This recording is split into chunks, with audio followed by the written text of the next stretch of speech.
하나님의 말씀이 영혼의 양식이라면 기도는 영혼의 호흡입니다. 하루의 시작을 말씀과 기도로 연다면 우리의 영혼은 날로 건강해질 것입니다.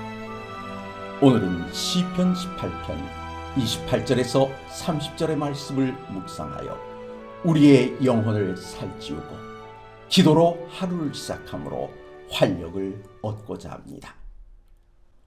주께서 나의 등불을 켜시며 여호와 내 하나님이 내 흑암을 밝히시리이다. 내가 주를 의뢰하고 적군을 향해 달리며 내 하나님을 의지하고 담을 뛰어넘나이다. 하나님의 도는 완전하고 여호와의 말씀은 순수하니 그는 자기에게 피하는 모든 자의 방패시로다. 금은밤에 시골길을 걸어보신 적이 있으십니까?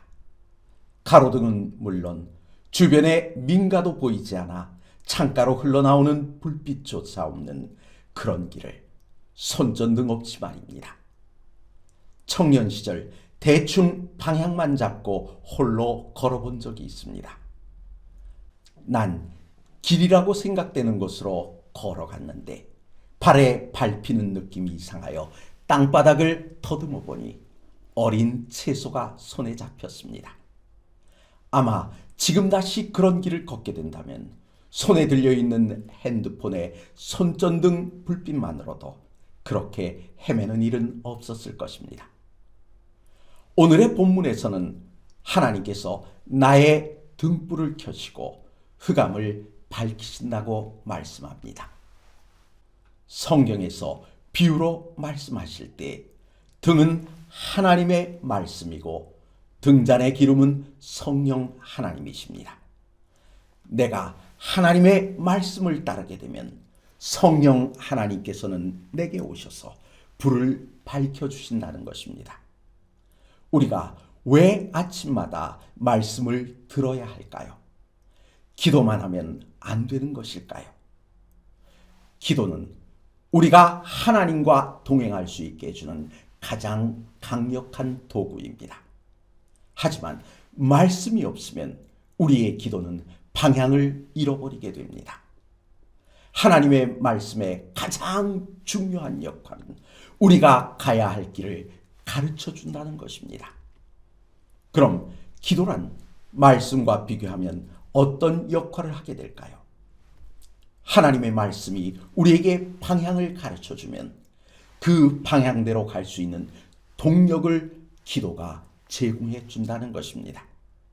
그래서 우리가 말씀만 듣고 기도를 안 하면 눈은 밝아지지만 걷지 못하는 영적 장애가 발생하고 말씀 없이 기도만 하면 영적 시력을 상실한 채 방향도 잡지 못하고 달리는 성도가 되는 것입니다.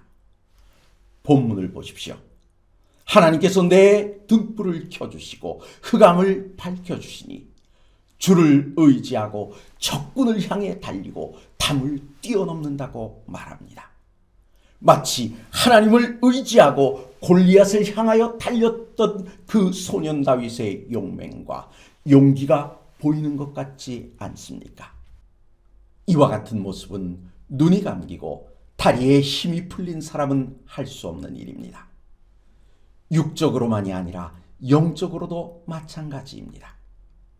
30절에서 다윗은 하나님의 도는 완전하고 여호와의 말씀은 순수하니 그는 자기에게 피하는 모든 자의 방패시로다 라고 고백합니다. 다윗에게 하나님의 말씀은 어려운 것이 아니었습니다. 믿고 의지할 만한 것이었습니다. 그래서 그는 하나님을 의지했습니다. 말씀과 기도로 하루를 시작하려 하시는 성도 여러분, 제게도 하나님의 말씀은 의지할 방패입니다. 이 시간 하나님의 말씀을 의지하고 기도하심으로 주의 인도하시는 길을 따라 힘찬 발걸음을 내디디시는 귀한 아침이 되시기를 간절히 바랍니다.